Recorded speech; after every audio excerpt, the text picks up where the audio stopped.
नमस्कार. श्री स्वामी समर्थ महाराज की जय.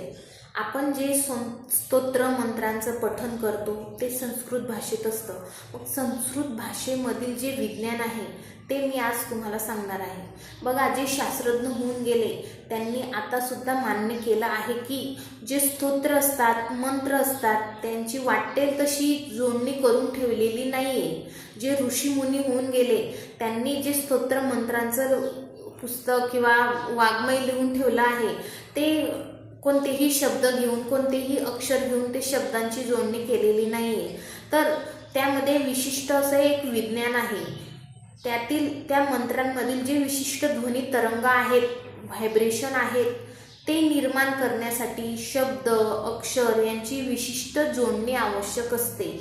मग त्या ध्वनी कंपनाने जी विशिष्ट आकृती फक्त संस्कृत भाषेच्या उच्चारानेच होत असते. हे आता विविध प्रयोग करून सिद्ध झाले आहे. मग जे फ्रेंच ज्यूश विज्ञानी फेबियन मामी होते हे आणि पॅरिसच्या French National Centre for Scientific रिसर्चच्या जे वैज्ञानिक होते हेलन ग्रिमल यांनी संयुक्तपणे एक स्त्रीच्या गर्भाशयामध्ये जो कॅन्सर असतो त्यावर विशिष्ट ध्वनी तरंगांचा मारा केला.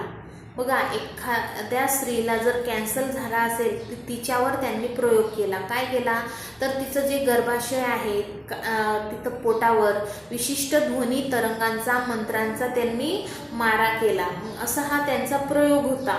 मग कॅन्सरचे ते जे काही कोश होते ते तुटू लागले. कशामुळे तर त्या जे काही मंत्र होते, स्तोत्र होते ते त्यांनी तिला ऐकवले किंवा उच्चार करायला सांगितले किंवा तिच्या पोटावर ते ठेवले. असं विविध प्रकारे त्यांनी तिच्यावर प्रयोग केला. मग त्याच्याने काय झाले, जो कॅन्सर असतो त्या कॅन्सरच्या पेशी तुटू लागल्या.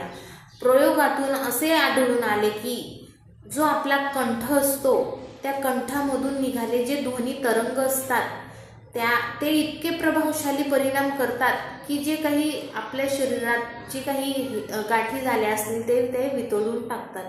म्हणूनच आपण जो भारतीय आहोत तर भारतीय अत्यंत भाग्यशाली आहेत आणि आपल्याला आपला अभिमान असला पाहिजे की आपण आपल्या भारत देशामध्ये जन्म घेतला आहे. का? कारण आपल्या या भारत देशामध्ये फार पूर्वी जे ऋषीमुनी होऊन गेले त्यांनी जी संस्कृत भाषा तयार केली आणि संस्कृत भाषेमधील जे काही विविध मंत्र, स्तोत्रांचं मानवी कल्याणासाठी जे काही वाङ्मय लिहून ठेवले ते खरंच आपल्यासाठी खूप लाभदायक आहे.